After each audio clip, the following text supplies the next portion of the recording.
France Maghreb 2. Bonjour à vous, j'espère que vous allez bien, ravi de vous retrouver, c'est la première de la semaine, c'est aussi le premier jour de ce mois sacré béni du Ramadan, jusque 18h avec pour m'accompagner aujourd'hui, l'ami Nasser Lajili. Comment ça va mon Nasser? Bien Christophe, impeccable hein. Comment se passe cette première journée de Ramadan? Magnifique. Ouais, on est bien Magnifique. là, c'est le temps idéal, on est parfait là. J'attendais avec impatience ce premier jour du Ramadan et d'ailleurs cette période du Ramadan. Ah bah très bien, c'est parti donc jusque 18h avec un programme ma foi assez chargé. Alors il y a eu beaucoup d'actualités, notamment en Algérie, on y reviendra tout à l'heure avec Amina Lakri. Cher Nasser, chers auditeurs, auditrices, vous pourrez évidemment nous appeler pour réagir à cette arrestation de ces 3 poids lourds. Pas des moindres, notamment le frère du président, de l'ancien président Saïd Bouteflika qui a été arrêté donc ce week-end, ainsi que Toufir, le général Toufir et le général Tartag, et l'intervention du président par intérim Abdelkader Ben Salah hier soir à la télé. On fera le point et Amina Lakri nous révélera, restez bien avec nous, un gros scandale auquel elle n'a pas participé mais elle a vu faire, puisqu'elle travaillait à l'époque au ministère des Solidarités en Algérie entre 2010 et 2012, et elle nous dira que effectivement il y a eu des gros transferts d'argent.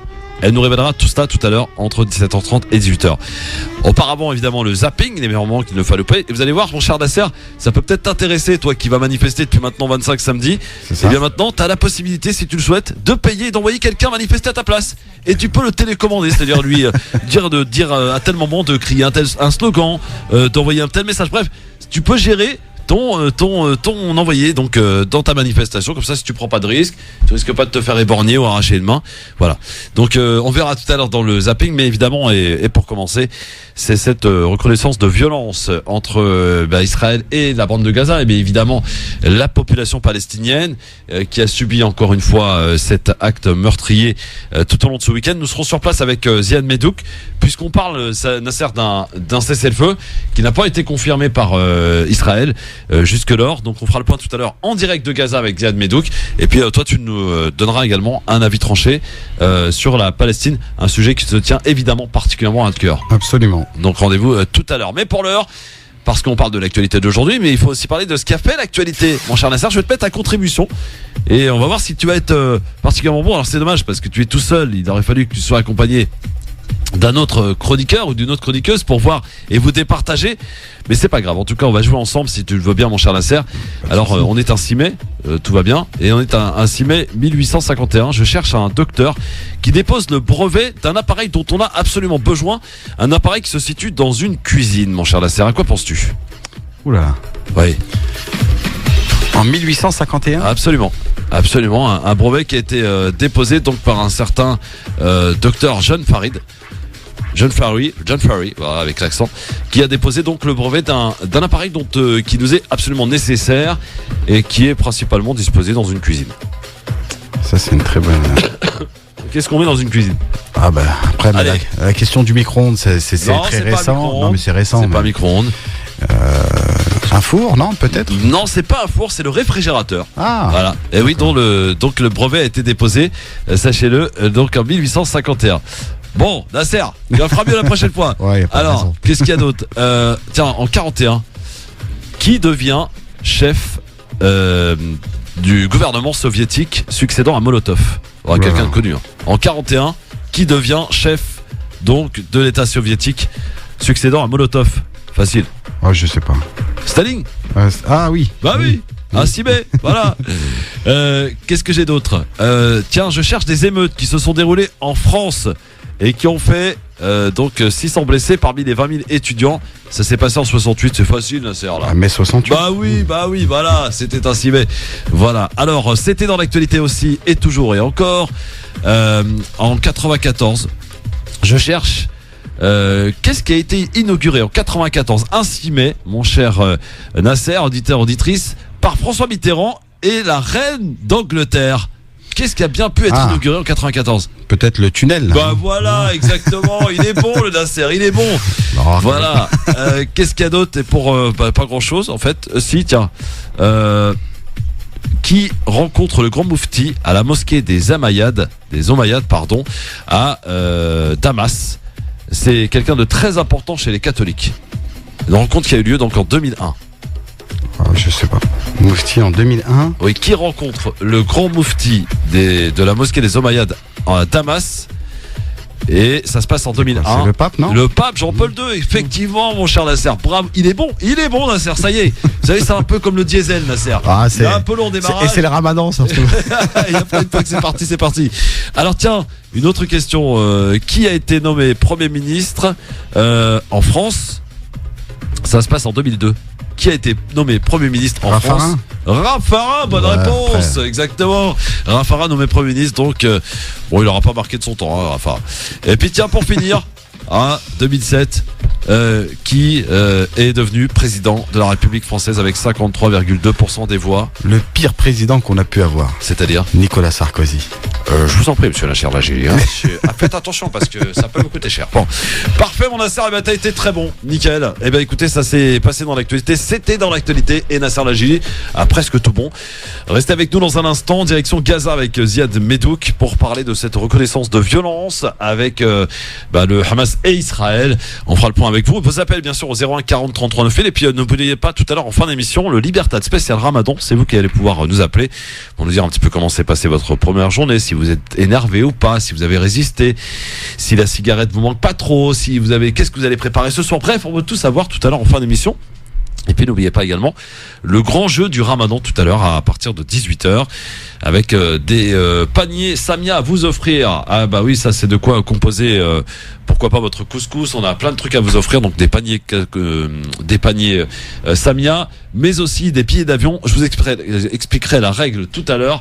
Pour participer, vous pouvez d'ores et déjà nous envoyer votre SMS, c'est ce qu'a fait d'ailleurs Mohamed et Wassila. Vous pouvez continuer à vous inscrire pour jouer avec nous. Je vous rappellerai tout à l'heure entre 18h et 19h. Vous envoyez, vous tapez FM2 suivi de votre prénom, de votre ville d'appel et de votre numéro de téléphone essentiel évidemment pour que je puisse vous rappeler. Et le tout envoyé au 7 20 18. Et je vous rappelle également que le premier imam, il y en aura d'ailleurs un différent chaque soir, sera Ali Barouine ce soir. Il est imam de la mosquée de Stein et il répondra à vos questions entre 19h et 20h dans le cadre de Parler Islam spécial Ramadan. À tout de suite. France Maghreb 2, France Maghreb 2. Le grand forum, c'est tous les jours, oui, de 16h à 18h sur France Maghreb 2. Soyez les bienvenus avec aujourd'hui pour nous accompagner Nasser Lagili qui est avec nous dans un instant direction Gaza pour évoquer la situation bien sûr dramatique du côté de Gaza. Alors d'abord, mon cher Nasser, une fois n'est pas coutume, c'est encore la violence qui a prédominé tout au long de ces week-ends dans cette région, comme d'habitude, ouais. Évidemment. Alors pour ce qui est des dernières informations en provenance du Proche-Orient, donc un cessez-le-feu aurait été conclu entre le Hamas et le djihad islamique et Israël après un week-end d'affrontements meurtriers, comme je disais, autour de la bande de Gaza, les plus violents depuis la dernière guerre en 2014. L'accord a été annoncé dans la nuit. Selon dernier bilan des tirs de roquettes sur Israël et de représailles sur Gaza, on fait 4 morts côté israélien depuis vendredi, 31 côté palestinien. Depuis ce matin, le calme semble effectivement revenu dans la région, mais Israël ne confirme pas la trêve pour l'instant. Trêve par ailleurs largement critiquée dans la classe politique israélienne. Officiellement, il n'est pas question de parler d'un cessez-le-feu. Dans un communiqué publié ce matin, Netanyahou affirmait que la campagne n'est pas terminée. Elle demande patience et sagacité. Nous sommes prêts à continuer, poursuit le Premier ministre israélien, pour qui le but est et demeure d'assurer le calme et la sécurité pour les citoyens du sud du pays. Ça semble mal barré. Cher Nasser, avant de t'écouter dans ton avis tranché, tes premières réactions au vu de ce qui s'est passé ce week-end? Moi, ce qui me choque le plus, c'est que on ignore complètement, on méprise et on martyrise le peuple palestinien sous le silence total du monde entier. Donc oui, effectivement, moi, ça me met dans un état où je me dis que malheureusement, plus on avance et plus on constate que c'est un peuple oublié. Et plus on avance et on a l'impression que on parle de moins en moins de la Palestine. Et ça m'attriste parce que même si Israël c'est son objectif, on sera toujours des Palestiniens et on sera toujours présent au plus proche du peuple palestinien. Bon, alors justement, avant de partir du côté de Gaza pour voir un petit peu ce qui se passe concrètement, et on sait qu'il y a eu beaucoup de morts, on l'a dit, donc côté palestinien 31, et beaucoup de blessés également. Des agences de presse, notamment l'agence de Turc, a été bombardée par Israël dans la bande de Gaza. La situation sur place à Gaza avec Ziad Medouk, donc dans un instant. Pour l'heure, l'avis tranché donc de Nasser Lagili. Je m'y perds. 5,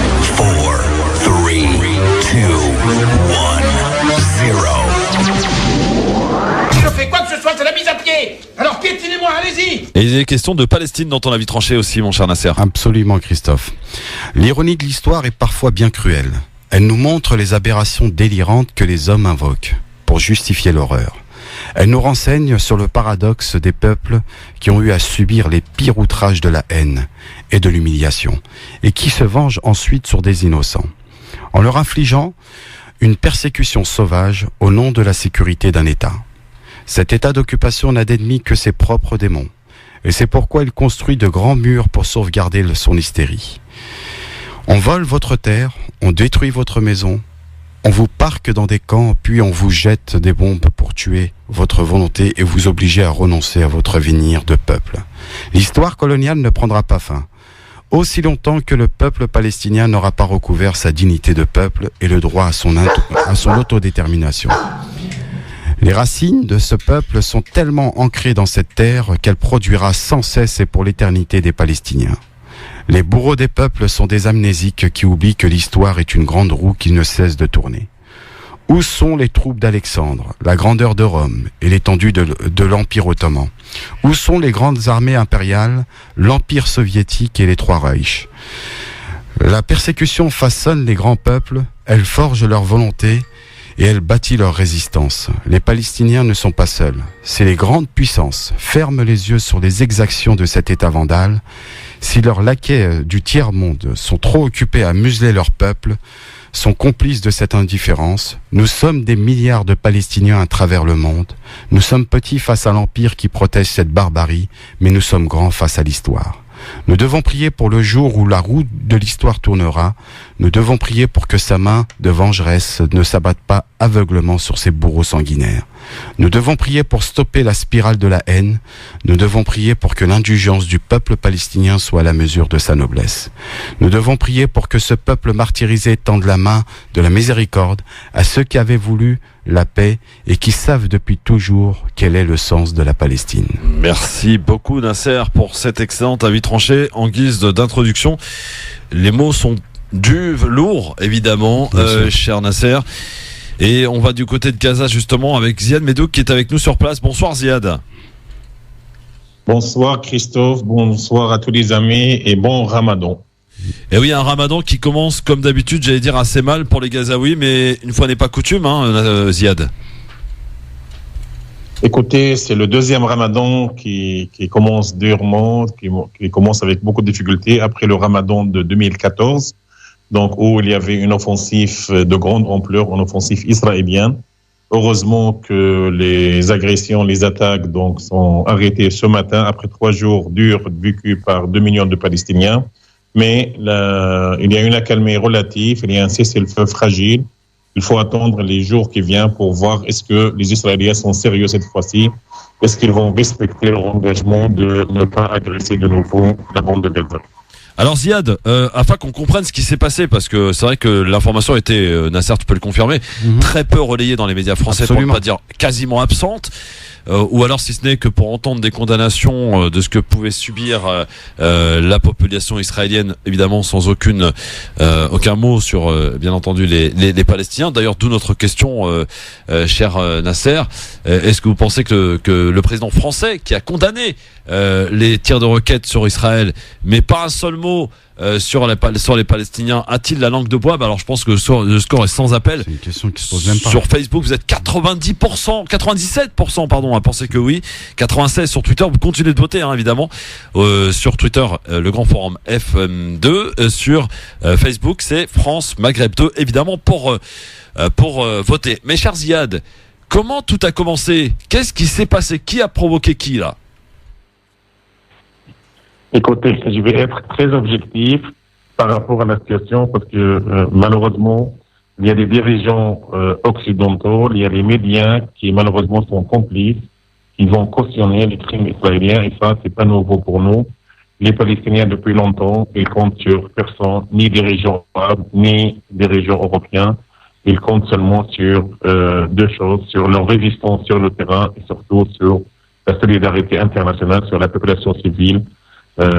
Qui a montré une fois de plus donc son attachement à la justice par le soutien à la population civile de Gaza. Donc pour revenir exactement sur ce qui s'est passé à Gaza, Donc tout a commencé vendredi, donc tous les vendredis, comme vous savez, et comme tout le monde sait, maintenant il y a la marche de retour qui entre dans son deuxième année, ça veut dire que ça fait 13 mois que des Palestiniens se manifestent pacifiquement sur les frontières pour dire non au blocus israélien, pour dire non à l'injustice, pour exiger la levée des blocus israéliens inhumains imposés depuis 13 ans maintenant, pour demander la réouverture des frontières, pour demander le droit aux soins aux enfants, aux femmes palestiniennes, donc des revendications légitimes et humanitaires. Donc, mais les snipers israéliens, ils répondent toujours par des balles réelles et jusqu'à maintenant, on a un bilan très lourd, presque 300 morts et 27 000. Allô, oui. Peut-être coupure du côté de Gaza, évidemment, hein, parce que vous savez qu'ils n'ont pas totalement l'électricité tous les jours, pendant plusieurs heures. Et donc, vendredi, il y a eu comment dirais-je ça, la marche de retour. Donc, il y avait un Palestinien qui a été tué et 25 blessés. Dans le cadre de cette manifestation, il y avait un soldat israélien qui était blessé. Est-ce qu'il était blessé par les manifestations? Est-ce qu'il était blessé par des ballons explosifs? Parce que les Palestiniens, c'est vrai, tous les vendredis utilisent des moyens pacifiques, mais quelquefois ils utilisent des ballons explosifs. Pour nous, ce sont des moyens restaurants pacifiques. Pour les Israéliens, ce sont des moyens violents. Mais c'est la façon des Palestiniens de résister et de participer à cette marche de retour. Donc, il y avait un soldat israélien sur la frontière. Donc, il y a une question qui se pose toujours. Qu'est-ce qu'ils faisaient, ces soldats? Ça veut dire ça, c'est des zones tampons, ça veut dire des zones appartiennent à des Palestiniens, des terrains appartiennent. Qu'est-ce qu'ils faisaient, les soldats israéliens? Donc, il y avait un soldat israélien qui était blessé, grièvement blessé. Est-ce qu'il était blessé par des factions militaires? Est-ce qu'il était blessé par... Mais les Israéliens, ils n'ont pas attendu longtemps. Ils ont commencé à bombarder la bande de Gaza et ils ont tué directement à 17 heures. Ils ont tué 2 Palestiniens.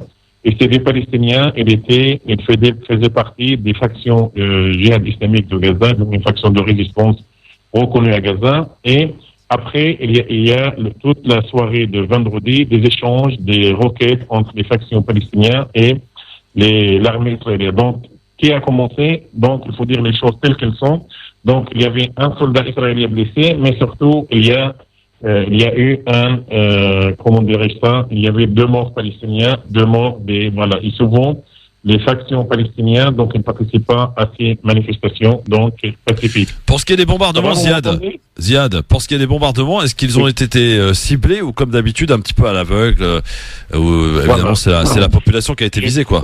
Donc, les bombardements, ils ont commencé vendredi soir, mais ils ont été intensifiés le samedi 4 mai et surtout le jeudi 4 mai. Donc maintenant les cibles, moi j'ai déjà fait si vous suivez ma page Facebook, j'ai fait un petit bilan cet après-midi à 15h, donc avec le bilan. Donc selon ce bilan, donc officiel du ministère de la Santé de Gaza et du ministère des Travaux publics, donc il y a eu presque 75 maisons, immeubles, bâtiments qui étaient détruits totalement. Donc la 75 immeubles, maisons ou appartements détruits totalement, hein?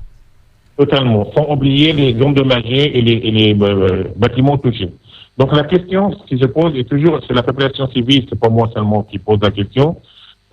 Si par exemple l'armée d'occupation israélienne, il veut se venger par des factions. Donc je vais vous dire 2 exemples concrets. Le nombre de morts palestiniens et les destructions des bâtiments. Donc, parmi les 27 morts, il y a eu 27 morts officiels jusqu'à ce matin et 145 blessés.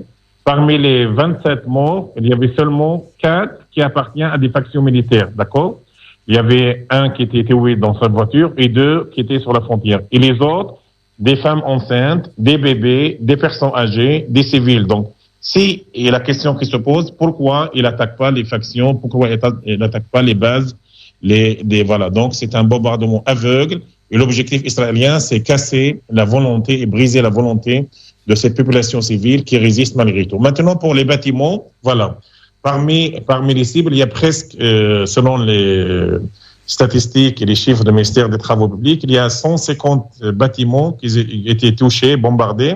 Et parmi, il y avait seulement 35 postes de police appartient au gouvernement de Gaza ou des bases militaires. Mais 125 lieux en droit qui sont des infrastructures civiles, comme les bâtiments, comme les immeubles. Maintenant, quand il y a un immeuble de 15 étages, comme les meubles qu'on a filmé hier sur notre chaîne Gaza la vie, donc il y avait 15 étages.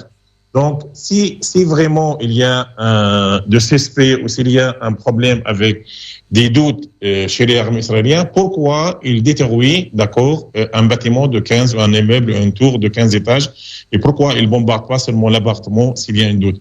Maintenant, il y a une mosquée qui a été détruite. Donc, une mosquée, c'est un lieu de culte, un lieu de prière. Donc, pour revenir en général sur toutes ces questions, je pense que l'armée israélienne, depuis longtemps, depuis la première offensive de 2008-2009, en passant par le deuxième de 2012 et la troisième de 2014, voire les différentes agressions depuis 2014 jusqu'à ce mai 2019, je pense les objectifs israéliens, c'est viser les civils, contrairement aux requêtes des factions palestiniennes. Et donc, je pense que cette fois-ci, il y a eu 600 roquettes. 600, et ça, c'est nouveau. 600 roquettes et missiles lancés. Je pense que la résistance palestinienne, elle veut envoyer plusieurs messages. Mais si vous voyez le nombre de morts, il y a eu 3 morts israéliens. Ce sont des colons. Ça veut dire que ces colons, ils habitent dans des colonies illégales sur les frontières de Gaza. Donc, vous voyez la différence? Nous, parmi les 27 morts, il y a 23 civils. Et eux, il y a eu 3 morts israéliens et 5 blessés. Ils sont tous des colons. Ça veut dire que les factions palestiniennes, ils tirent pas sur des ports, des aéroports. Ils touchent pas des routes et des infrastructures civiles avec ses propres moyens, avec les peu de moyens qu'ils ont. Sachez que nous sommes sur blocus, donc même les factions, ils n'ont pas les moyens de développer des missiles et des roquettes, mais ils ont essayé de participer à défendre cette population civile. Donc, ils ont lancé 600 roquettes et les 3 morts et les 5 blessés israéliens sont des colons. Ça veut dire des colons qui habitent d'une façon illégale dans des colonies reconnues par le droit international comme illégal. Donc pour vous dire. Alors, si vous souhaitez profiter de la présence de Ziad Medhouk qui est avec nous et en direct depuis Gaza après ce week-end de bombardement qui a eu lieu et qui a fait, je rappelle, 27 morts et plus de 140 blessés, dont des femmes enceintes, des enfants. Rappelons-le, donc des civils à l'aveugle. Si vous souhaitez profiter de la présence de Ziad Medhouk pour lui poser une question, 01 40 33 9000. Au travers et à l'écoute de ces chiffres, Nasser Lajili, qu'est-ce que cela t'évoque? Non, mais franchement, moi, que dire quand on sait que ça se renouvelle chaque année, que tout est devenu une banalité, et que aujourd'hui la cause palestinienne, je l'ai dit en début d'émission, qu'on en parle de moins en moins. Donc on constate qu'aujourd'hui que le peuple palestinien est complètement délaissé par les pays, et les premiers pays, c'est les pays arabes, les pays musulmans, qui ont fait en sorte d'ignorer cette cause. Mais voilà, je pense que la roue tournera, ça c'est sûr et certain. Le peuple palestinien gardera toujours sa dignité, malgré les difficultés qu'ils subissent aujourd'hui. Et je demanderai bien évidemment aux auditeurs et auditrices de ne pas les oublier dans leurs prières, parce que c'est aussi ça qui est important pour moi. Oui, et en ce premier jour du Ramadan. Alors justement, Nasser parlait du rôle des pays arabes. Est-ce que l'Égypte va encore une fois faire peut-être essayer de trouver la solution et se faire signer ce fameux accord de paix, ce cessez-le-feu, j'allais dire durable? Ziad, est-ce que vous y croyez, vous, à Gaza? Écoute, Christophe, d'abord, j'aimerais bien saluer la présence de Nasser, donc avec ses paroles donc très chaudes au cœur. Ça renforce un peu notre soutien, parce que comme je viens de dire, nous, les Palestiniens, surtout les Palestiniens de Gaza, on compte sur notre résistance, notre attachement, mais surtout sur la solidarité. Et je demande, comme lui, à tous les musulmans de faire des prières, parce que nos besoins, ce ne sont pas des besoins humanitaires, malgré le manque, mais surtout, nous avons besoin d'une solidarité morale et surtout d'une solution politique. Et justement, pour revenir directement à votre question, les dirigeants arabes, depuis longtemps, ils ont vendu la cause palestinienne. Et ça, c'est une réalité. Mais chaque dirigeant, il essaye un peu de manipuler la cause palestinienne pour ses propres intérêts, soit dans les pays de Golfe, soit dans les pays arabes voisins. Et nous, on a vu pendant les 3 jours, je ne vais pas parler de l'Europe, je ne vais pas parler de déclarations de ces dirigeants occidentaux, soit américains, qu'ils ont malheureusement condamné les roquettes et personne n'a parlé de ce bébé de 2 ans, de 14 mois qui a été assassiné en toute impunité par l'aviation militaire israélienne. Mais malheureusement, je vais parler de ces dirigeants arabes qui malheureusement, ils utilisent la cause palestinienne. Et je vais dire franchement, malheureusement, il y a quelques dirigeants palestiniens qui sont entrés dans ce jeu et pour des intérêts personnels, malheureusement, ils acceptent toujours que le dirigeant arabe, quelques dirigeants, soit voisins, soit lointains, essayent d'utiliser la cause palestinienne, soit par l'argent, soit par les manœuvres politiques. Et on a vu, c'est vrai, l'Égypte, il a essayé de faire la médiation, il a réussi parce que maintenant l'Égypte, elle a des bons contacts avec les factions et les partis politiques de Gaza. Ouais. Mais je pense que l'accord de cessez-le-feu, c'est un accord très faible. Et on a vu le mois d'avril, donc il y a un mois, il y a eu des agressions, il y a des attaques israéliennes pendant 24 heures. Et c'était pas dur comme cette fois-ci parce qu'à l'époque, il y avait seulement 5 morts, aujourd'hui 27 morts.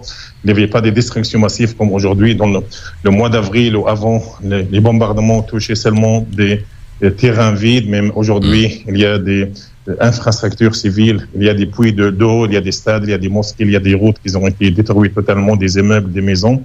Mais je pense que tous les Palestiniens de Gaza, ils pensent que le contenu des accords de cessez-le-feu est un accord très faible parce que ça répète la même chose. Ça veut dire, je vais dire quelques points de cet accord, c'est l'extension de la zone de pêche. Donc, le problème, pour expliquer aux éditeurs de France Maghreb, pour expliquer un peu la situation des pêcheurs. Déjà, les pêcheurs, ils n'ont pas des bateaux, ils ont des petits bateaux, donc ils peuvent pas, même, ils n'ont pas les moyens pour dépasser les 6 miles. Même si les Israéliens, ils vont dire devant les médias qu'on va faire une extension des zones de pêche, donc les pêcheurs palestiniens, ils peuvent pas dépasser le 6 miles. Même s'ils vont dépasser, ils vont être attaqués par la marine israélienne.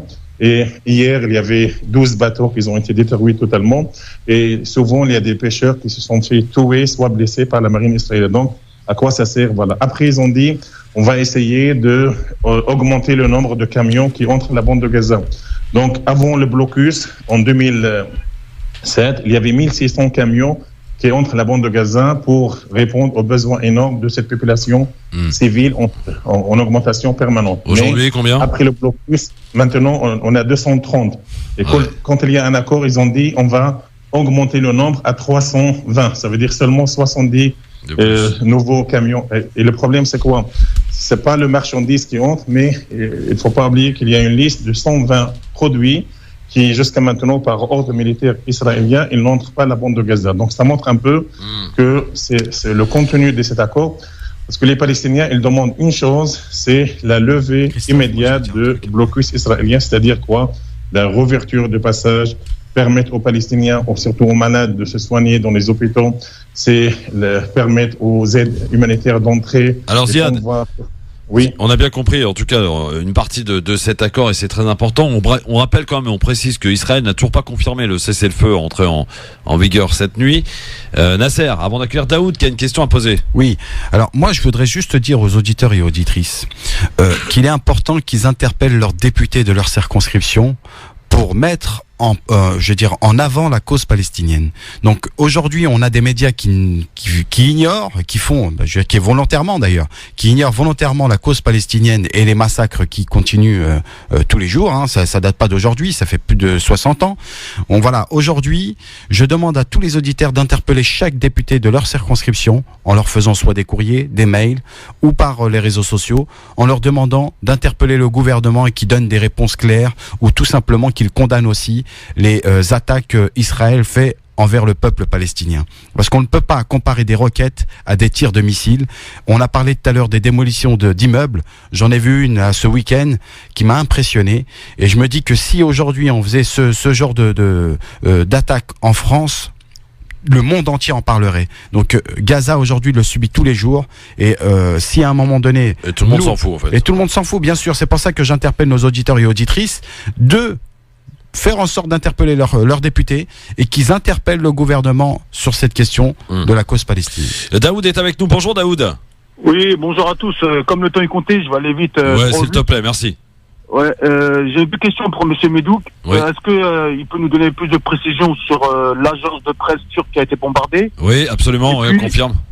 Et puis une deuxième chose, si le Gaza reçoit de l'aide de l'État turc, ça serait gentil de sa part. Et j'aimerais lui dire qu'on est de tout cœur avec lui, même financièrement, même si on n'est pas là-bas physiquement. Et courage à vous et bon Ramadan à tous les Palestiniens. Merci. Alors, Ziad, question de Daoud qui est turc, tu l'auras bien compris, et qui a des questions par rapport à l'agence de presse qui effectivement a été bombardée, hein, l'agence Anadolu. Et est-ce que la Turquie aide donc la bande de Gaza? C'est les deux questions de Daoud, Ziad. D'abord, merci beaucoup Daoud, bon Ramadan, merci pour votre solidarité et je confirme donc les paroles de Nasser. Donc Nasri, c'est la solidarité morale pour nous le plus important et surtout la diffusion d'informations autour de ce qui se passe.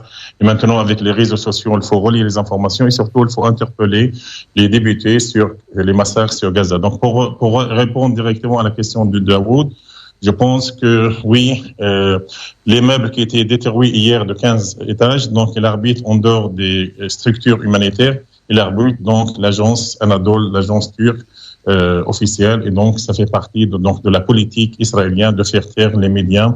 Mais heureusement qu'il y a des médias alternatifs, heureusement qu'il y a des réseaux sociaux, donc personne maintenant pourra cacher la vérité. Il y a des sites, il y a des liens, il y a des pages qui montre la réalité en direct, en image, en photo, sur qu'est-ce qui se passe à Gaza. La Turquie, alors, est-ce qu'elle aide? La Turquie, est-ce qu'elle aide Gaza, Ziad? Écoutez, je pense qu'il y a un changement. Dans le passé, oui, mais maintenant, il y a un changement dans la politique. Je ne sais pas, je vais pas entrer dans le détail de la politique, mais la Turquie, dans les 2 dernières années, donc sa position a beaucoup changé. Je sais pas, peut-être il y a une pression de la part d'Américains, des Israéliens sur la Turquie, mais à l'époque, faut pas oublier que la Turquie, elle a envoyé donc un bateau pour défier le blocus de Gaza, la marine, donc qui était intercepté et attaqué par la marine israélienne. Mais la Turquie, elle avait une position plus courageuse. Ça, c'est à mon avis, mais à mon avis, donc la cause palestinienne maintenant, il est un peu perdu. C'est en deçà, oui. Voilà. Entre les dirigeants arabes et les dirigeants qui essaient un peu de manipuler. Mais à l'époque, mais depuis 2 ans, je pense que malheureusement, on n'a pas cette présence turque, soit humanitaire, soit via une position politique comme à l'époque. Merci d'être avec nous en direct sur votre radio France Maghreb 2. C'est parti donc jusque 18h comme tous les jours avec aujourd'hui Nasser Lajili qui est avec nous et nous sommes aussi avec Ziad Medouk qui est toujours avec nous depuis Gaza. Ziad? Bonjour. Oui, rebonjour. Nous avons évidemment écouté les auditeurs et je vous propose aussi, Ziad et Nasser, d'accueillir Sofiane Lakhdari, autre chroniqueur du LGF, qui a suivi évidemment de très près ce qui s'est passé ce week-end. Salam alaikum Christophe, salam Nasser, salam Ziad. Bon Ramadan à tous, à tous les auditeurs, les auditrices. Moi, je voulais juste, j'ai pas entendu l'intervention de Ziad en totalité, alors du coup, je voulais juste apporter une précision que la résistance palestinienne, elle va pousser Netanyahou à avaler son chapeau pour différentes raisons. Déjà, pour militairement, l'armée israélienne n'arrive pas à ressurgir un peu avec la guerre de dissuasion qu'elle avait avant, sa force de dissuasion qu'elle avait avant. Et aujourd'hui, on voit bien que les missiles palestiniens peuvent atteindre différentes localités, différentes colonies israéliennes. Et en même temps, le Saraya al-Quds, les forces armées de djihad islamique du Hamas parlent même d'une possible ils sont dans la capacité d'atteindre même la ville de Tel Aviv. Et deuxième chose sur le plan politique, ne pas oublier la dimension, il y a de l'Eurovision qui doit se dérouler à partir du 14 mai en Israël. Ouais, absolument, c'est dans très peu de temps. Et là, il est dans l'obligation de plier et a priori, il a fait appel après l'Égypte. Il a fait appel à la Russie afin de jouer l'intermédiaire. Et là, c'est une grosse défaite des Israéliens, et sur le plan militaire et sur le plan politique, qui est en train de se pointer. Ziad, réaction sur la défaite militaire et politique d'Israël et de Netanyahou? Non, bon, je pense qu'il a tout à fait raison, parce que la résistance, il a montré ses capacités, parce que je pense que la résistance palestinienne, il a envoyé 3 messages. Un premier message, c'était à la population civile à Gaza, que cette population abandonnée, cette population agressée et au quotidien, notamment le vendredi, que non, on va pas abandonner nos concitoyens.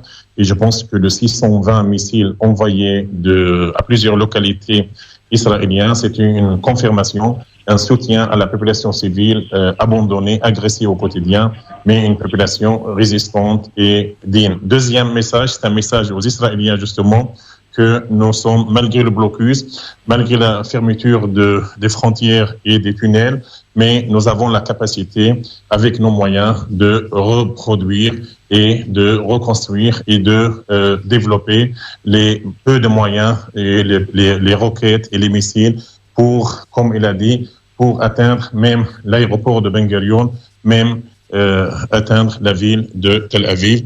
Le troisième message, c'était un message clair à la communauté internationale. Donc, le message clair que assez de silence complice avec les Israéliens. Et on a vu donc pendant les 3 jours d'agression, à part des messages de soutien, à part les manifestations populaires, il n'y a aucune réaction ni arabe ni internationale de la part des dirigeants.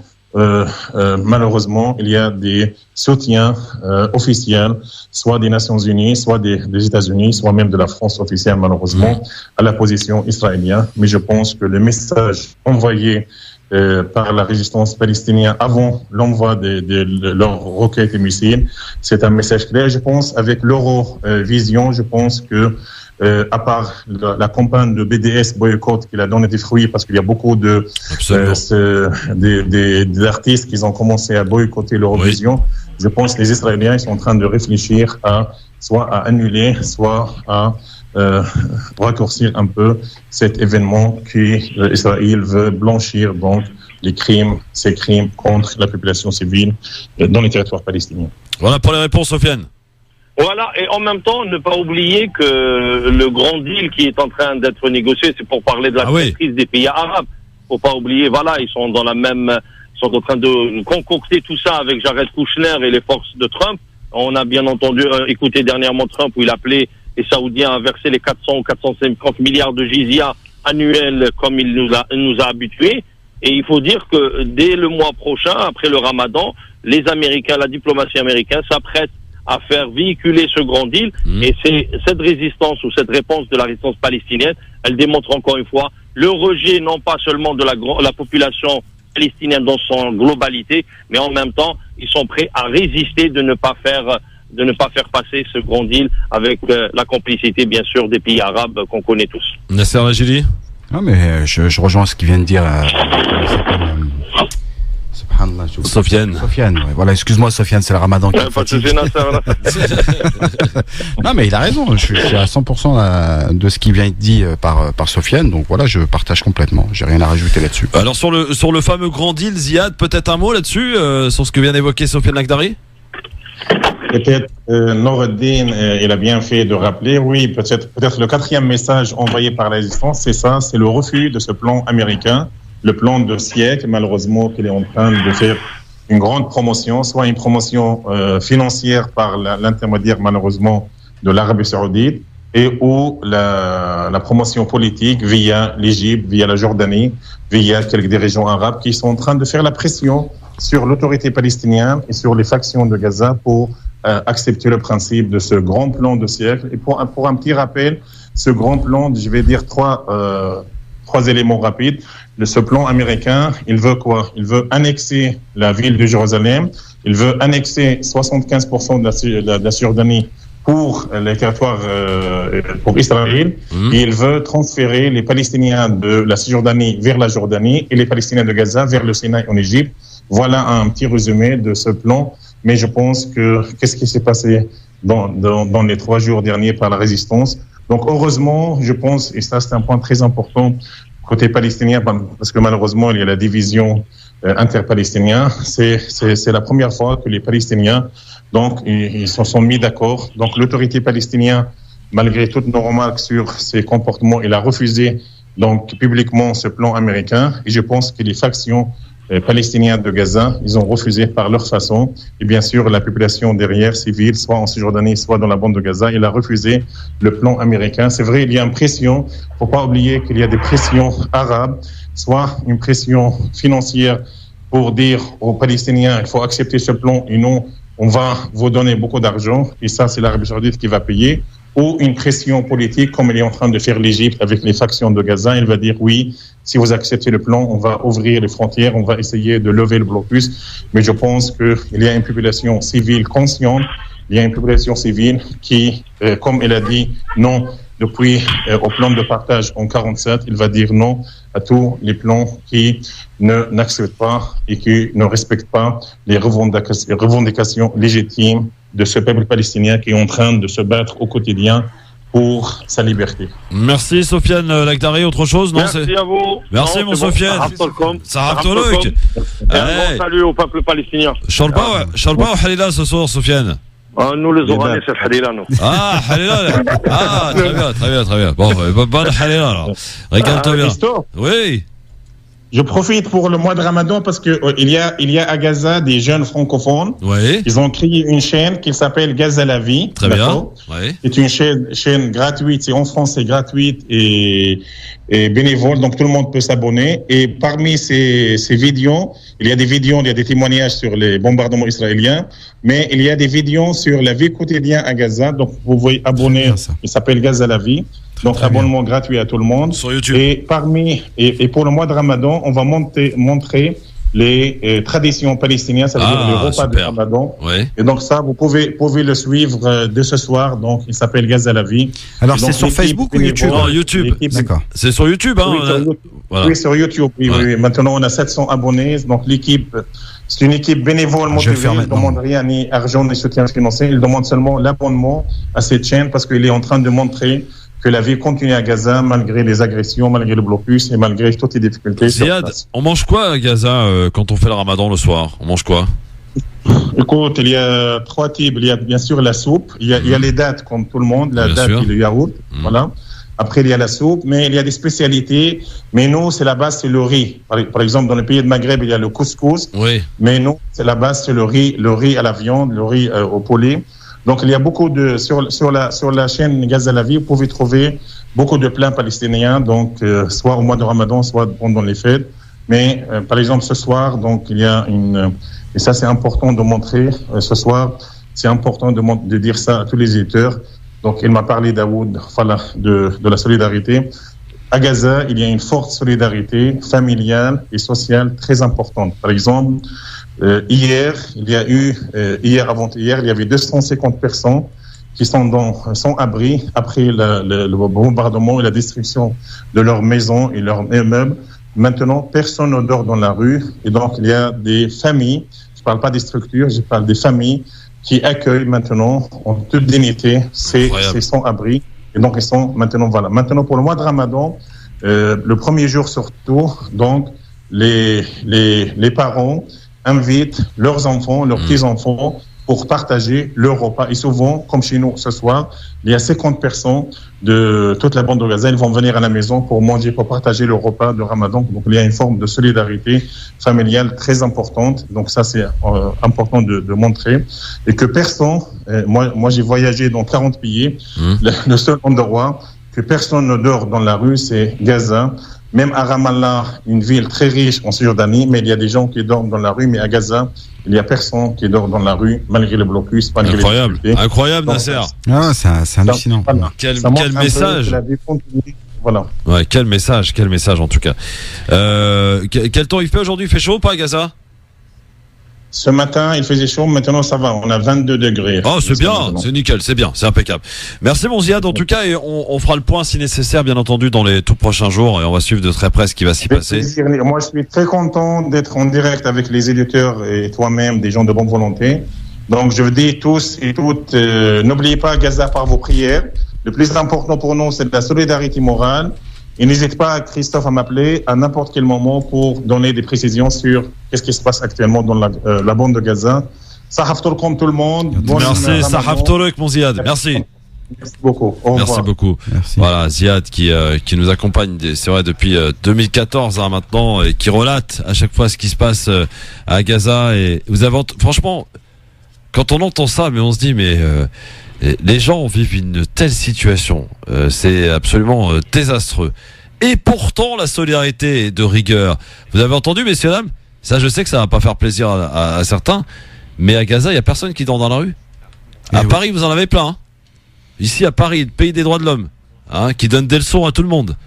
Vous avez plein de gens qui dorment dans les rues. On n'est pas capable de trouver des centres d'accueil. Alors qu'il y a des bâtiments, Nasser, tu peux me le confirmer, qui sont vides. Je suis d'accord avec toi. Inexploités. À Gaza, il n'y a rien, il n'y a plus de bâtiments, mais pourtant il y a des gens qui dorment plus dans la rue. Absolument. C'est ce qu'on voit, et c'est surtout dans les... qu'il vous faut d'autres, hein. Mais c'est surtout dans les pays qui sont éprouvés qu'on trouve une grande solidarité. Donc ça c'est connu, Christophe. Après, il faut pas oublier aussi que Gaza, c'est une prison à ciel ouvert. Donc ça, on l'oublie souvent. C'est que tous ceux qui vivent à Gaza ne peuvent pas accéder à la Cisjordanie, qui est peut-être à 10-15 km de Jérusalem, ou même peut-être 50 km de Jérusalem. Mais voilà, faut voir aussi le contexte. Toi, tu as eu la chance d'y aller, hein. Moi, j'ai eu de la chance. Donc, j'étais obligé de faire plus de 2000 km pour aller à Jérusalem. Donc, moi, j'ai accès. Nous, Français, de confession musulmane, beaucoup, peuvent accéder tranquillement à Jérusalem, et d'autres, malheureusement, qui sont des Palestiniens et qui sont sur leur terre et qui, malheureusement, ne peuvent pas y accéder depuis plus de 60 ans. Voilà, et on peut prendre Gaza. Voilà. Oui. Vos appels au 01 40 33 9000, là aussi, pour nous donner votre avis qui nous intéresse, bien sûr, et la question que l'on vous pose par rapport à Emmanuel Macron, par rapport au fait qu'il ait condamné les tirs de roquettes envoyés sur Israël, mais qu'il n'ait pas dit un mot sur les Palestiniens. Rien, nada, walou. Est-ce qu'il pratique la langue de bois? Je sais que la question reste tellement... voilà. Bon, vous y répondez en tout cas sur Facebook, France Maghreb 2, sur le Facebook de la radio donc, et sur Twitter, le grand forum FM2, et vous êtes pour l'instant donc en moyenne 97%. Il y a quand même 3% qui pensent que non, hein. Je sais pas d'où ils viennent d'ailleurs. Mais, en tout cas, 97% qui pensent qu'effectivement, oui, ils pratiquent la langue de bois, comme d'habitude, j'ai envie de dire. Donc, concernant les Palestiniens, pas un mot de dit concernant les Palestiniens et leur souffrance. Je vais être un peu provocateur, Christophe. Mais vas-y, je t'en prie, fais-toi plaisir. Mais vraiment, parce que aujourd'hui, si Macron se permet d'ignorer la cause palestinienne, c'est parce qu'on est très très très silencieux. Et c'est ça qui amène à faire ce qu'il veut, Macron, aujourd'hui. Si on avait une forte solidarité, si on était présent, si on était présent dans le monde politique, hein, même dans le monde du quotidien, si la communauté musulmane en France était présente avec des vrais représentants, non pas des gens comme Chalgoumi, mais des vrais représentants qui pourraient, et même après peut-être, on n'a pas forcément besoin de représentants, mais des personnes qui est prêt à s'afficher et dire clairement les choses. Je pense que Macron réfléchirait 2 fois à ce qu'il dit. Donc voilà, faut peut-être pas oublier aussi que les musulmans en France, vous savez il y a combien de l'achat de la viande, je veux dire pas forcément de la viande, mais du label halal en France, elle est de plus de 6 milliards d'euros par an. 6 milliards. Vous savez ce que c'est, 6 milliards? C'est énorme. Et aujourd'hui, avec les personnes qui sont musulmanes dans ce pays, on n'arrive même pas à se structurer pour défendre la cause de la communauté musulmane ou des pays arabes qui sont victimes d'injustice. Donc oui, voilà, maintenant c'est à nous de nous structurer, c'est à nous de nous montrer qu'on est capable d'être une force politique, une force de la communauté musulmane, un lobby. Voilà. Et j'ai toujours défendu ça. Donc, à un moment donné, si on n'est pas capable de s'auto-structurer là-dessus, on restera toujours les dindons de la farce. Je suis désolé, mais voilà. Bon, tâchons en tout cas de ne plus l'être, les dindons de la farce. Merci d'être avec nous en direct sur votre radio, France Maghreb 2. Un petit tour du côté du zapping, tiens, avec 3 petits extraits très sympas que Nasser va choisir de commenter dans un instant. Si on prend 100 millions d'Africains d'un remplacement de population. Parce que les mots bamboula, d'accord, c'est maintenant, moi, très franchement, je vois un barbu Angela Bar. La réimmigration, c'est le départ des immigrés. Réellement le déradicaliser, est-ce que c'est possible? Une bonne dose de cheval. Mais je me sens très bien. Si la connerie se mesurait, il servirait de maître étalon. Alors, mon cher Nasser, amis auditrices, auditeurs, je vais vous passer 3 extraits de 3 moments qu'il ne fallait pas ou qu'il fallait louper d'ailleurs à la télé ou à la radio ou ailleurs. En commençant ce zapping, donc une affaire qui fait couler beaucoup d'encre. C'est un chauffeur de bus qui refuse visiblement de faire monter des femmes parce qu'elles ont une jupe trop courte. À Paris, 2 jeunes femmes se seraient vues refuser l'accès à un bus à cause d'une jupe trop courte. Le chauffeur n'aurait pas ouvert les portes du véhicule. C'est ce qu'affirme une des 2 jeunes femmes. Tu n'as qu'à bien t'habiller, c'est la phrase qu'aurait prononcée le conducteur conducteur.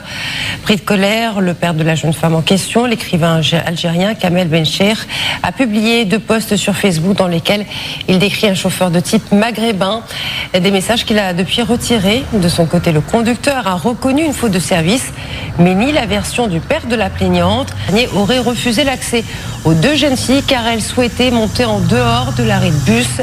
La RATP a lancé une procédure disciplinaire, un fait divers qui a provoqué une cascade de réactions, la plupart focalisées sur une supposée radicalisation du chauffeur. Nasser choisira peut-être ou pas d'en parler dans un instant. Mais pour l'heure, peut-être que certains éprouvent une certaine lassitude, notamment à aller manifester depuis 25 samedis pour les Gilets jaunes. Bien voici une petite nouveauté et pas des moindres. La possibilité d'envoyer quelqu'un à votre place pour aller manifester, mon cher Nasser. En plus, vous prenez aucun risque. C'est assez dingue, c'est un site qui permet de payer quelqu'un pour aller manifester à votre place.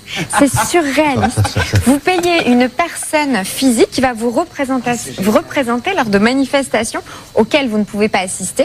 Alors il y a plein de conditions, il y a plein de critères. Vous pouvez vous occuper des t-shirts personnalisés qu'il portera, avoir des conditions de banderole. De chez vous ou de votre travail, eh bien, vous pouvez suivre votre manifestant, votre messager. Vous pouvez le géolocaliser.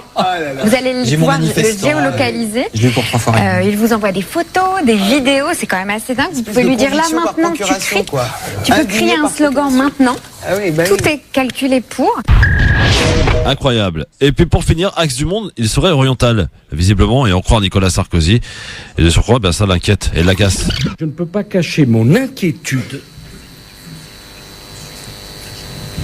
sur une forme de disparition de l'Occident dans l'état du monde. Alors, on va dire, il est devenu fou. Il est invité pour parler d'architecture et il met le débat à ce niveau-là. Pendant des siècles, l'axe du monde était un axe occidental. Ce n'est pas être un décliniste que de dire que l'axe du monde est aujourd'hui oriental. Et si on ne le voit pas, c'est qu'on ne veut rien voir. Et d'ailleurs, il y a une raison à cela, une raison démographique. Sur 7 milliards d'habitants, il y en a 4 milliards en Asie. Et si vous additionnez l'Occident tel qu'on le voyait, c'est moins de 800 millions. Et de surcroît, comme si la difficulté ne suffisait pas, on en tire la conclusion de se diviser. Et les Anglais qui se disent qu'ils ne sont pas européens, ça alors. Et les Catalans qui se disent qu'ils ne sont pas espagnols, ça alors. Et je pourrais continuer. Donc il y a une inquiétude. Il est inquiet, mon Nasser, Nicolas Sarkozy. L'axe du monde serait oriental. Voilà. Parmi les 3 extraits, donc entre l'affaire du bus et du chauffeur de bus apparemment qui refuse de faire monter 2 femmes parce qu'elles sont habillées de manière trop courte. Et puis Nicolas Sarkozy qu'on vient d'entendre il y a quelques instants. Et donc la possibilité d'envoyer quelqu'un manifester à ta place. Qu'est-ce que tu choisis? Qu'est-ce qui a retenu ton attention? Moi, celui qui m'a attiré le plus, qui a attiré mon attention, c'est les gilets jaunes. C'est la cause des gilets jaunes. Et c'est une occasion. T'as remarqué qu'il n'y en avait pas d'ailleurs. Oui, mais non, mais c'est hallucinant. Bon, sur l'affaire du chauffeur, franchement, je vous cache pas que c'est ignoble. Voilà, ce qu'il a fait.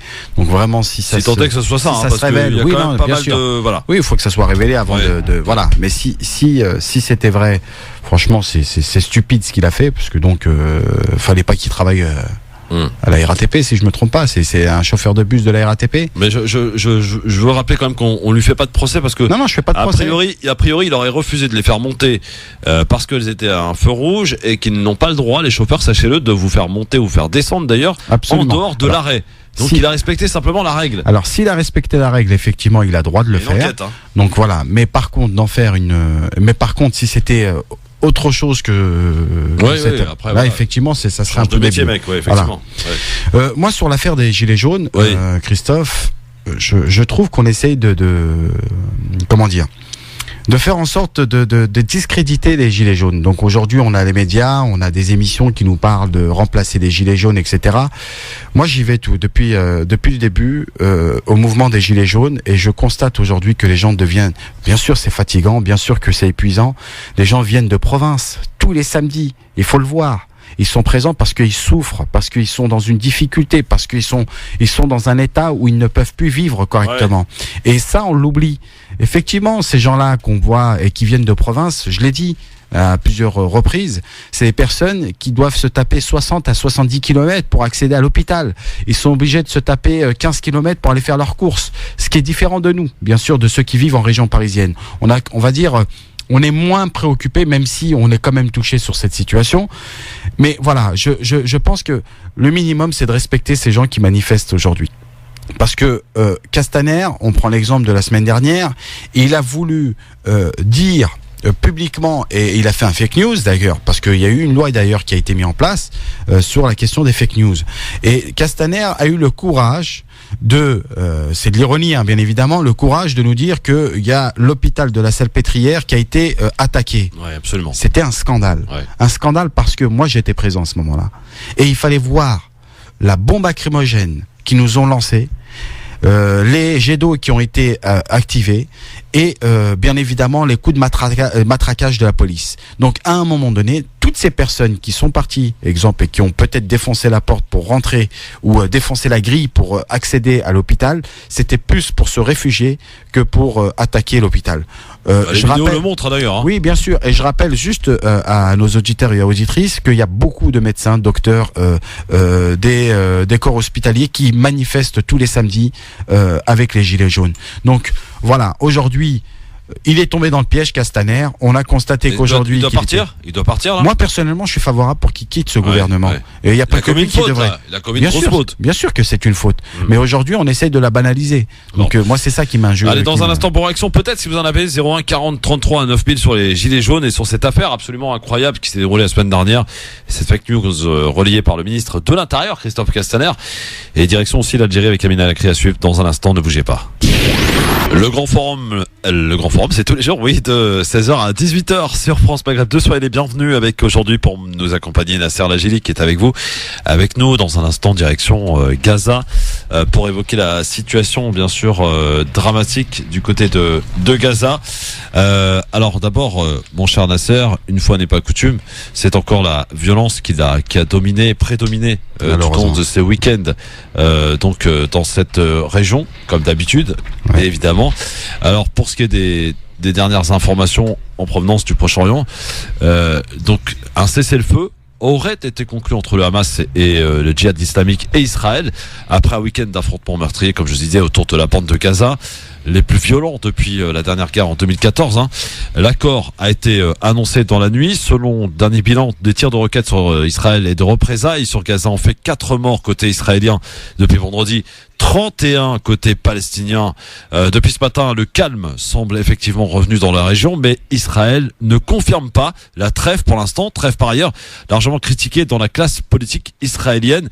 Officiellement, il n'est pas question de parler d'un cessez-le-feu. Dans un communiqué publié ce matin, Netanyahou affirmait que la campagne n'est pas terminée. Elle demande patience et sagacité. Nous sommes prêts à continuer, poursuit le Premier ministre israélien, pour qui le but est demeure d'assurer le calme et la sécurité pour les citoyens du sud du pays. Ça semble mal barré. Cher Nasser, avant de t'écouter dans ton avis tranché, tes premières réactions au vu de ce qui s'est passé ce week-end? Moi, ce qui me choque le plus, c'est que on ignore complètement, on méprise et on martyrise le peuple palestinien sous le silence total du monde entier. Donc oui, effectivement, moi, ça me met dans un état où je me dis que malheureusement, plus on avance et plus on constate que c'est un peuple oublié. Et plus on avance et on a l'impression que on parle de moins en moins de la Palestine.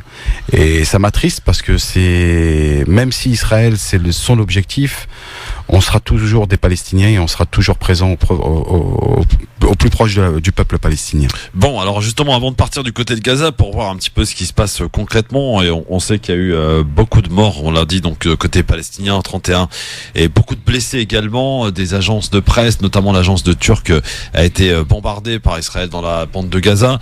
La situation sur place à Gaza avec Ziad Medouk, donc dans un instant. Pour l'heure, l'avis tranché donc de Nasser Lajili. Je m'y perds. 5, 4, 3, 2, 1, 0. Je fais quoi que ce soit, c'est la mise à pied. Alors piétinez-moi, allez-y. Et il est question de Palestine dans ton avis tranché aussi, mon cher Nasser. Absolument, Christophe. L'ironie de l'histoire est parfois bien cruelle. Elle nous montre les aberrations délirantes que les hommes invoquent pour justifier l'horreur. Elle nous renseigne sur le paradoxe des peuples qui ont eu à subir les pires outrages de la haine et de l'humiliation, et qui se vengent ensuite sur des innocents, en leur infligeant une persécution sauvage au nom de la sécurité d'un État. Cet état d'occupation n'a d'ennemi que ses propres démons, et c'est pourquoi il construit de grands murs pour sauvegarder son hystérie. On vole votre terre, on détruit votre maison, on vous parque dans des camps, puis on vous jette des bombes pour tuer votre volonté et vous obliger à renoncer à votre avenir de peuple. L'histoire coloniale ne prendra pas fin, aussi longtemps que le peuple palestinien n'aura pas recouvert sa dignité de peuple et le droit à son autodétermination. Les racines de ce peuple sont tellement ancrées dans cette terre qu'elle produira sans cesse et pour l'éternité des Palestiniens. Les bourreaux des peuples sont des amnésiques qui oublient que l'histoire est une grande roue qui ne cesse de tourner.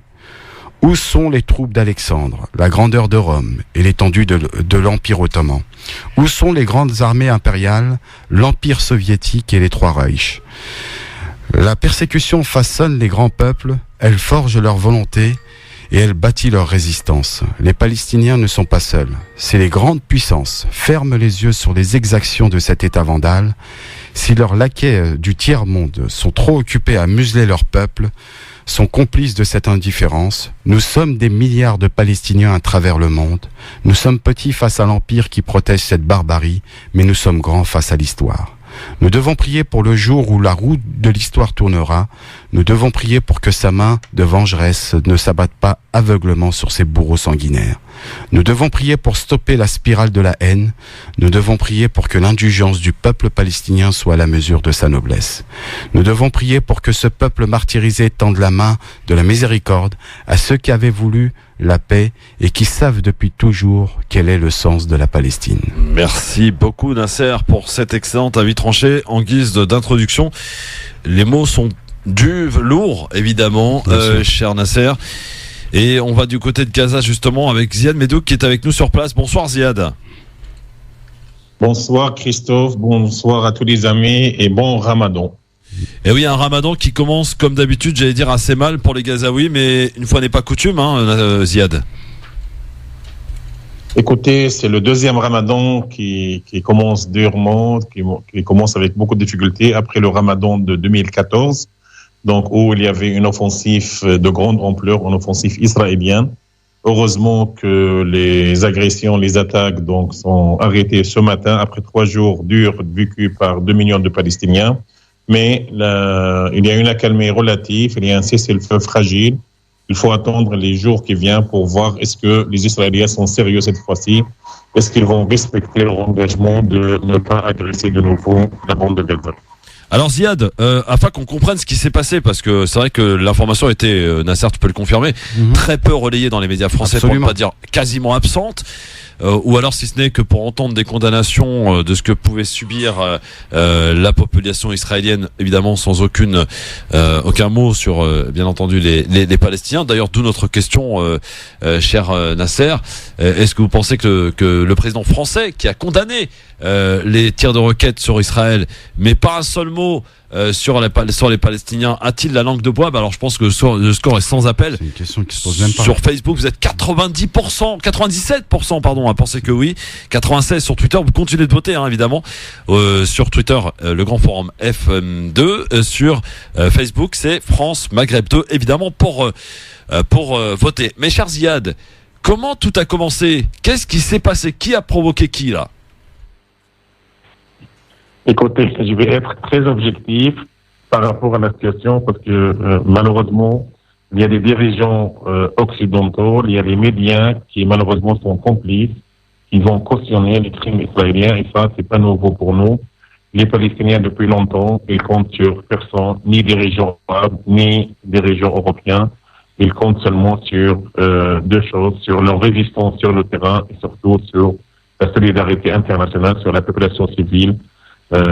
Qui a montré une fois de plus donc son attachement à la justice par le soutien à la population civile de Gaza. Donc pour revenir exactement sur ce qui s'est passé à Gaza, donc tout a commencé vendredi, donc tous les vendredis comme vous savez, et comme tout le monde sait, maintenant il y a la marche de retour qui entre dans son 2e année, ça veut dire que ça fait 13 mois que des Palestiniens se manifestent pacifiquement sur les frontières pour dire non au blocus israélien, pour dire non à l'injustice, pour exiger la levée des blocus israéliens inhumains imposés depuis 13 ans maintenant, pour demander la réouverture des frontières, pour demander le droit aux soins aux enfants, aux femmes palestiniennes, donc des revendications légitimes et humanitaires. Donc, mais les snipers israéliens, ils répondent toujours par des balles réelles et jusqu'à maintenant, on a un bilan très lourd, presque 300 morts et 27 000.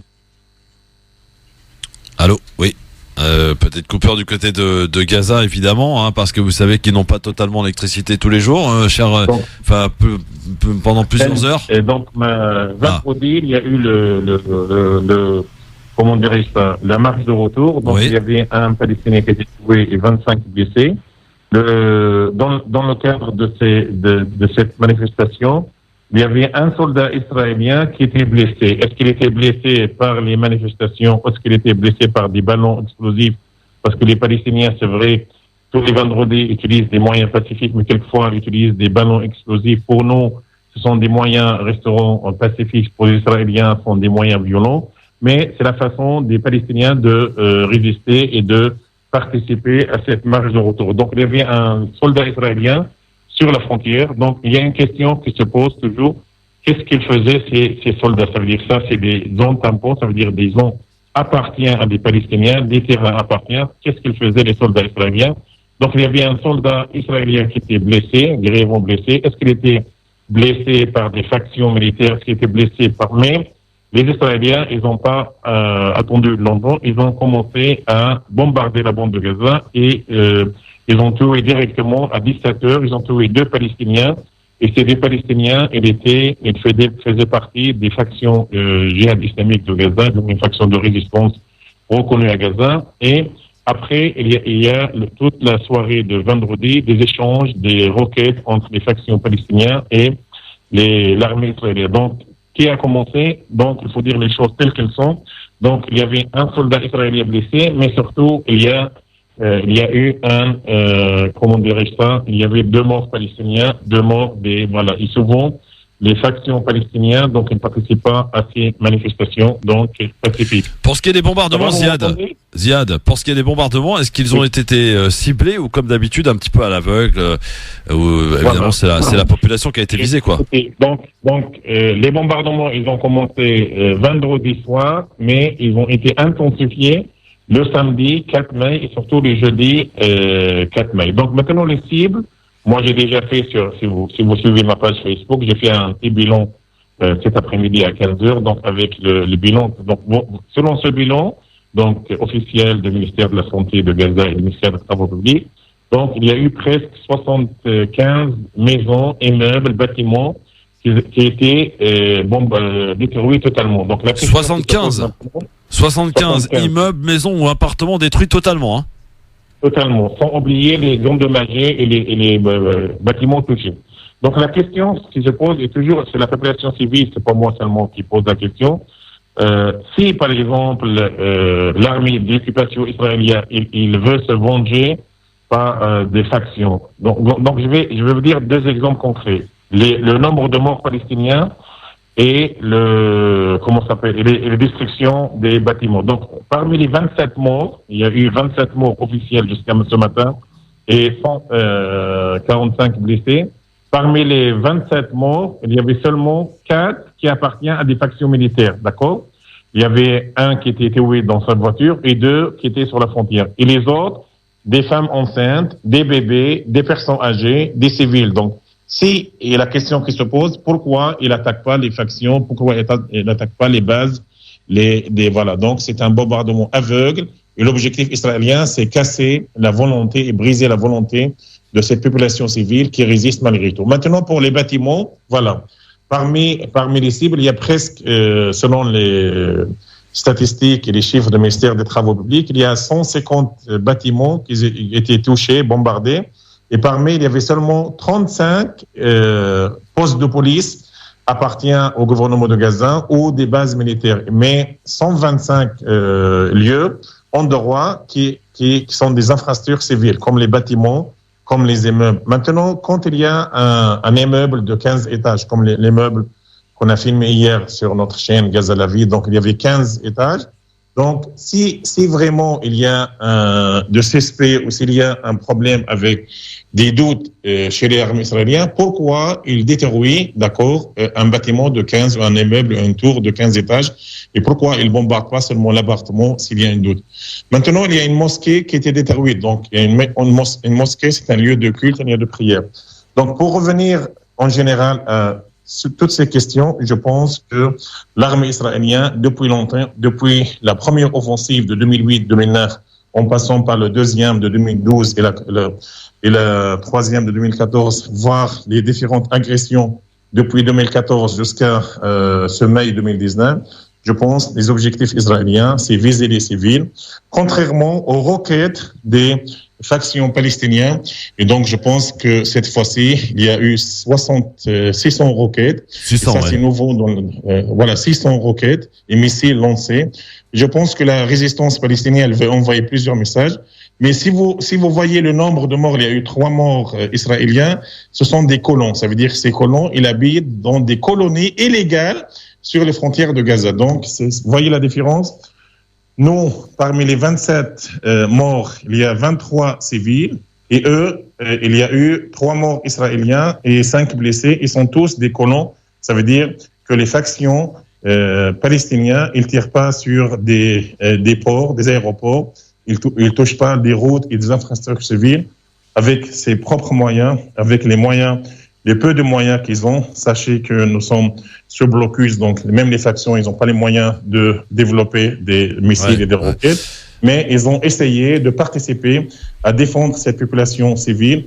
Donc, ils ont lancé 600 roquettes et les 3 morts et les 5 blessés israéliens sont des colons. Ça veut dire des colons qui habitent d'une façon illégale dans des colonies reconnues par le droit international comme illégal. Donc pour vous dire. Alors, si vous souhaitez profiter de la présence de Ziad Medhouk qui est avec nous et en direct depuis Gaza après ce week-end de bombardement qui a eu lieu et qui a fait, je rappelle, 27 morts et plus de 140 blessés, dont des femmes enceintes, des enfants. Rappelons-le, donc des civils à l'aveugle. Si vous souhaitez profiter de la présence de Ziad Medhouk pour lui poser une question, 01 40 33 9000. Au travers et à l'écoute de ces chiffres, Nasser Lajili, qu'est-ce que cela t'évoque? Non, mais franchement, moi, que dire quand on sait que ça se renouvelle chaque année, que tout est devenu une banalité et que aujourd'hui la cause palestinienne, je l'ai dit en début d'émission, qu'on en parle de moins en moins. Donc on constate qu'aujourd'hui que le peuple palestinien est complètement délaissé par les pays, et les premiers pays, c'est les pays arabes, les pays musulmans, qui ont fait en sorte d'ignorer cette cause. Mais voilà, je pense que la roue tournera, ça c'est sûr et certain. Le peuple palestinien gardera toujours sa dignité, malgré les difficultés qu'ils subissent aujourd'hui.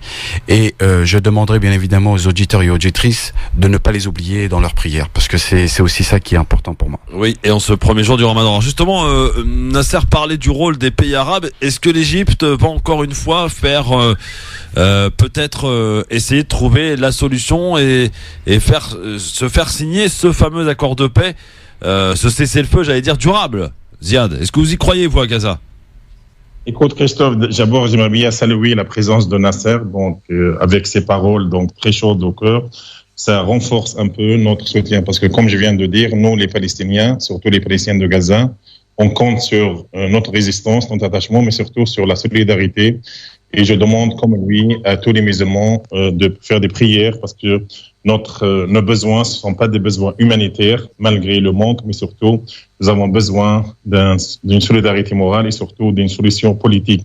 Et justement, pour revenir directement à votre question, les dirigeants arabes, depuis longtemps, ils ont vendu la cause palestinienne. Et ça, c'est une réalité. Mais chaque dirigeant, il essaye un peu de manipuler la cause palestinienne pour ses propres intérêts, soit Absolument. Dans les pays de Golfe, soit dans les pays arabes voisins. Et nous, on a vu pendant les 3 jours, je ne vais pas parler de l'Europe, je ne vais pas parler de déclarations de ces dirigeants occidentaux, soit américains, qu'ils ont malheureusement condamné les roquettes et personne n'a parlé de ce bébé de 2 ans, de 14 mois qui a été assassiné en toute impunité par l'aviation militaire israélienne. Mais malheureusement, je vais parler de ces dirigeants arabes qui malheureusement, ils utilisent la cause palestinienne.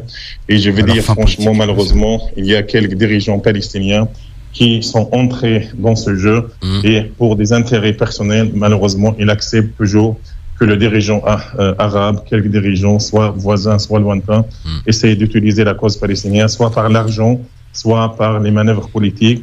Et on a vu, c'est vrai, l'Égypte, il a essayé de faire la médiation, il a réussi parce que maintenant l'Égypte, elle a des bons contacts avec les factions et les partis politiques de Gaza. Ouais. Mais je pense que l'accord de cessez-le-feu, c'est un accord très faible. Et on a vu le mois d'avril, donc il y a un mois, il y a eu des agressions, il y a des attaques israéliennes pendant 24 heures. Et c'était pas dur comme cette fois-ci parce qu'à l'époque, il y avait seulement 5 morts, aujourd'hui 27 morts. Il n'y avait pas des destructions massives comme aujourd'hui. Dans le mois d'avril ou avant, les bombardements touchaient seulement des terrains vides. Même aujourd'hui, il y a des infrastructures civiles, il y a des puits d'eau, il y a des stades, il y a des mosquées, il y a des routes qui ont été détruites totalement, des immeubles, des maisons.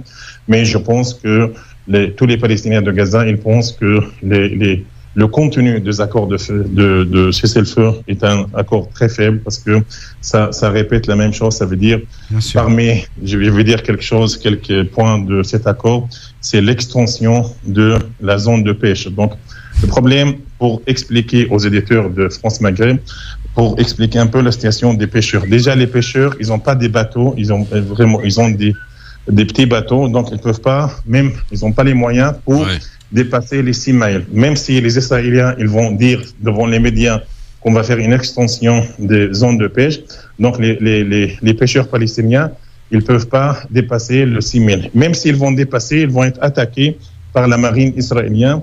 Et hier, il y avait 12 bateaux qui ont été détruits totalement. Et souvent, il y a des pêcheurs qui se sont fait tuer, soit blessés par la marine israélienne. Donc, à quoi ça sert? Voilà. Après, ils ont dit, on va essayer de augmenter le nombre de camions qui entrent à la bande de Gaza. Donc, avant le blocus, en 2007, il y avait 1600 camions qui entrent à la bande de Gaza pour répondre aux besoins énormes de cette population civile en augmentation permanente. Aujourd'hui, combien? Après le blocus, maintenant, on a 230. Et quand il y a un accord, ils ont dit, on va augmenter le nombre à 320. Ça veut dire seulement 70 nouveaux camions. Et le problème, c'est quoi? C'est pas le marchandise qui entre, mais il faut pas oublier qu'il y a une liste de 120 produits qui, jusqu'à maintenant, par ordre militaire israélien, ils n'entrent pas à la bande de Gaza. Donc, ça montre un peu que c'est le contenu de cet accord. Parce que les Palestiniens, ils demandent une chose, c'est la levée immédiate de blocus israélien, c'est-à-dire quoi?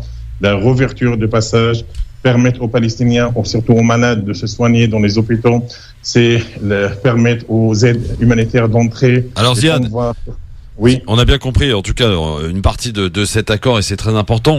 On rappelle quand même, on précise que Israël n'a toujours pas confirmé le cessez-le-feu entré en vigueur cette nuit. Nasser, avant d'accueillir Daoud, qui a une question à poser. Oui. Alors, moi, je voudrais juste dire aux auditeurs et auditrices qu'il est important qu'ils interpellent leurs députés de leur circonscription pour mettre en avant la cause palestinienne. Donc aujourd'hui, on a des médias qui ignorent, qui est volontairement d'ailleurs, qui ignorent volontairement la cause palestinienne et les massacres qui continuent tous les jours. Hein, ça date pas d'aujourd'hui, ça fait plus de 60 ans. Aujourd'hui, je demande à tous les auditeurs d'interpeller chaque député de leur circonscription en leur faisant soit des courriers, des mails ou par les réseaux sociaux, en leur demandant d'interpeller le gouvernement et qu'il donne des réponses claires ou tout simplement qu'il condamne aussi les attaques Israël fait envers le peuple palestinien. Parce qu'on ne peut pas comparer des roquettes à des tirs de missiles. On a parlé tout à l'heure des démolitions d'immeubles. J'en ai vu une ce week-end qui m'a impressionné. Et je me dis que si aujourd'hui on faisait ce genre d'attaque en France, le monde entier en parlerait. Donc Gaza aujourd'hui le subit tous les jours et si à un moment donné... Et tout le monde s'en fout en fait. Et tout le monde s'en fout, bien sûr. C'est pour ça que j'interpelle nos auditeurs et auditrices de faire en sorte d'interpeller leurs députés et qu'ils interpellent le gouvernement sur cette question de la cause palestinienne. Daoud est avec nous. Bonjour Daoud. Oui, bonjour à tous. Comme le temps est compté, je vais aller vite. Ouais, s'il te plaît, merci. Ouais, j'ai une question pour M. Medouk. Oui. Est-ce que il peut nous donner plus de précisions sur l'agence de presse turque qui a été bombardée? Oui, absolument, on confirme. Et puis une deuxième chose, si Gaza reçoit de l'aide de l'État turc, ça serait gentil de sa part. Et j'aimerais lui dire qu'on est de tout cœur avec lui, même financièrement, même si on n'est pas là-bas physiquement. Et courage à vous et bon Ramadan à tous les Palestiniens. Merci. Alors Ziad, question de Daoud qui est turc, tu l'auras bien compris, et qui a des questions par rapport à l'agence de presse qui effectivement a été bombardée, hein, l'agence Anadolu. Et est-ce que la Turquie aide donc la bande de Gaza? C'est les deux questions de Daoud, Ziad. D'abord, merci beaucoup Daoud, bon Ramadan, merci pour votre solidarité et je confirme donc les paroles de Nasser. Donc Nasri, c'est la solidarité morale pour nous le plus important et surtout la diffusion d'informations autour de ce qui se passe. Et maintenant avec les réseaux sociaux, il faut relier les informations et surtout il faut interpeller les députés sur les massacres sur Gaza. Donc pour répondre directement à la question de Daoud, je pense que oui, les meubles qui étaient détruits hier de 15 étages, donc il arbitre en dehors des structures humanitaires, il arbitre donc l'agence Anadolu, l'agence turque officielle, et donc ça fait partie de la politique israélienne de faire taire les médias. Mais heureusement qu'il y a des médias alternatifs, heureusement qu'il y a des réseaux sociaux, donc personne maintenant pourra cacher la vérité. Il y a des sites, il y a des liens, il y a des pages qui montre la réalité en direct, en image, en photo, sur qu'est-ce qui se passe à Gaza. La Turquie, alors, est-ce qu'elle aide? La Turquie, est-ce qu'elle aide Gaza, Ziad? Écoutez, je pense qu'il y a un changement. Dans le passé, oui, mais maintenant, il y a un changement dans la politique. Je ne sais pas, je vais pas entrer dans le détail de la politique, mais la Turquie, dans les 2 dernières années, donc sa position a beaucoup changé. Je sais pas, peut-être il y a une pression de la part d'Américains, des Israéliens sur la Turquie, mais à l'époque, il faut pas oublier que la Turquie, elle a envoyé donc un bateau pour défier le blocus de Gaza, la marine, donc qui était intercepté et attaqué par la marine israélienne. Mais la Turquie, elle avait une position plus courageuse. Ça, c'est à mon avis, mais à mon avis, donc la cause palestinienne maintenant, il est un peu perdu. C'est en deçà, oui. Voilà. Entre les dirigeants arabes et les dirigeants qui essaient un peu de manipuler. Mais à l'époque, mais depuis 2 ans, je pense que malheureusement, on n'a pas cette présence turque, soit humanitaire, soit via une position politique comme à l'époque. France Maghreb 2, France Maghreb 2. Bienvenue à vous sur France Maghreb 2. Dans un instant, eh bien, vous allez pouvoir continuer de découvrir les programmes spécifiques Ramadan sur France Maghreb 2 à l'image de cette belle chronique. Le tour du monde de la cuisine. On parlait de cuisine tout à l'heure à Gaza avec Ziad Medouk. Le tour du monde de la cuisine, c'est chaque soir après le flash de 18h. À ne pas louper, nouvelle chronique, nouveau rendez-vous dans quelques minutes sur France Maghreb 2, tout comme d'ailleurs le grand jeu du Ramadan, le journal du Ramadan avec Audrey Pronosti à 18h30 et Parler Islam avec la première émission ce soir animée par Ali Berouine qui sera avec nous tout à l'heure entre 19h et 20h. Il y aura Mohamed Najal, il y aura Ahmed Jaballah, Samir Abslam, Mohamed Bajrafil, le docteur Alain Chakar dans une émission spéciale santé le samedi à 19h. Et petite nouveauté, pas des moindres, on est très fiers d'ailleurs, c'est Bouchra Chekroun qui est prof en sciences islamiques qui sera également dans le cadre de Parler Islam le dimanche pour répondre à vos questions auditrices, auditeurs. Bah ouais, non mais le monopole de l'homme, ça suffit quoi, hein? Attends, qu'est-ce que t'en penses, mon c'est vrai quoi. Je veux dire, je suis d'accord. Voilà, à partir du moment où on a étudié, à partir du moment où on est efficace, voilà, y a pas de problème d'hommes et femmes. Voilà. Allez, Libertad, c'est parti. Alors ça passe comment, Libertad spécial Ramadan? Vous nous appelez, vous êtes peut-être déjà sur le retour du travail, vous avez fait votre premier jour du Ramadan, dites-nous comment ça s'est passé. Est-ce que vous avez eu affaire à des gens qui étaient un peu vénères, hein, par manque de nicotine ou de caféine? Bien, vous nous appelez pour nous donner votre avis sur tout. D'ailleurs, s'il y a un truc que Nasser Lagili a dit qui vous a déplu et que vous avez envie de contredire, n'hésitez pas, vous nous appelez. 01 40 33 9000. Allô, bonjour, qui est avec nous? Salam alaikum, Mohamed de Sartrouville. Salut Mohamed de Sartrouville. Bon Ramadan à tous. Je suis content de bah, pareillement, cher ami Mohamed. Alors, qu'est-ce qui se passe? Alors, ça se passe très bien. Écoutez, dans le calme, dans le bonheur. Moi, j'aimerais bien en fait intervenir pour donner un petit conseil à toute notre communauté de rester calme. Ah, ça, on est preneur. Comportement, donner une bonne image de notre Ramadan. Vous voyez qu'il y a pas mal d'ennemis autour au niveau des médias qui disent qu'on n'est pas très intégré, etc. Donc au niveau du boulot, soyez calme, soyez gentil, plus que on est calme. Voilà. Bon. Mais n'oubliez pas que le prophète sallallahu alayhi wa sallam, quand il a mis l'ordre à la Mecque, c'est grâce à son comportement. Il était connu par le juste, voilà, toutes les qualités humaines. Donc, il faut qu'il soit notre exemple tout le temps et surtout pendant le mois de Ramadan. Merci pour ce rappel, Mohamed. Merci à toi, Sarah Tolek, pour ce soir en tout cas. Comme à tous et bon courage. Merci. Shorba ou Halila pour toi? Shorba ou Halila? Shorba. Ah, bah oui. La Tunisie et tout le Maghreb. Ah oui, exactement. Salut Mohamed. À bientôt, ciao.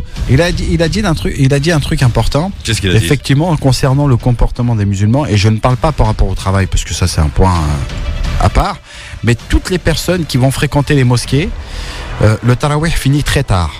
Et il est important de respecter son voisin quand on sort de la mosquée, parce qu'effectivement, on dépassera minuit, et on a trop tendance à crier fort ou à parler fort quand on sort de la mosquée. Allez, un petit dernier pour la route. Allô, bonjour, qui est avec nous? Allô? Bonjour madame. Bonjour. Et Nadia de Paris. Bonjour Nadia de Paris. Bon Ramadan à vous Nadia. Oui, alors moi je vous écoute depuis un petit moment. Oui. Et bon, par rapport à la politique, je vous entends. Bon, vous êtes contre les guerres, pour la justice sociale, pour les droits, pour tout ce qui pourrait fonctionner correctement, de la meilleure façon pour tous les Français. J'ai bien dit pour tous les Français. Bon, jusque là tout va bien, mais je pense qu'il y a un mais là. Ce que je comprends pas, qu'est-ce que vous comprenez pas? C'est que actuellement, le moins mauvais, je dirais même le meilleur, c'est François Asselineau, UPR, Brexit. Bah écoutez, merci de votre avis, ma chère Nadia. Mais pourquoi vous n'en parlez pas et vous ne l'invitez pas pour prouver à vous tous que c'est le meilleur, même pour vous tous, pour Nadia, nous tous. Ne me faites pas ce procès parce qu'il est venu ici plusieurs fois. Mais non. Comment ça non? Vous avez pas tout le monde lui dit mais vous voulez vous renfermer ceci, alors que lui dit justement je ne veux pas bloquer sur l'Europe.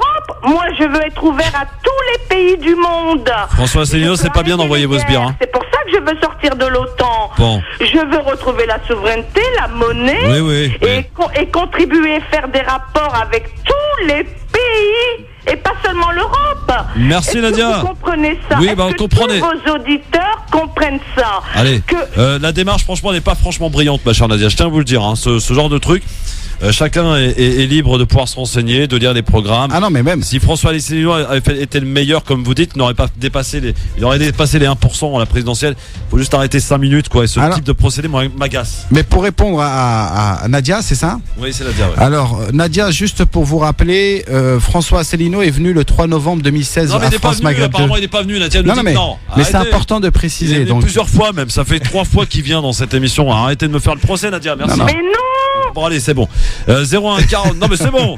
Arrêtez, faut se reprendre quoi, 5 minutes. Non mais c'est rien. Merci mon Nasser. Merci à toi. Faut qu'on y aille parce qu'il y a du boulot derrière. Merci à tous en tout cas, restez bien fidèles. France Maghreb 2 dans un instant. Eh bien c'est la chronique des cuisines du monde, le tour du monde en cuisine et le grand jeu du Ramadan par l'islam et le grand forum pour la rediff, sachez-le, c'est de 1h du matin à 3h du matin. Salut tout le monde, salut mon Nasser et à demain. Salut Christophe. Ciao. Ciao.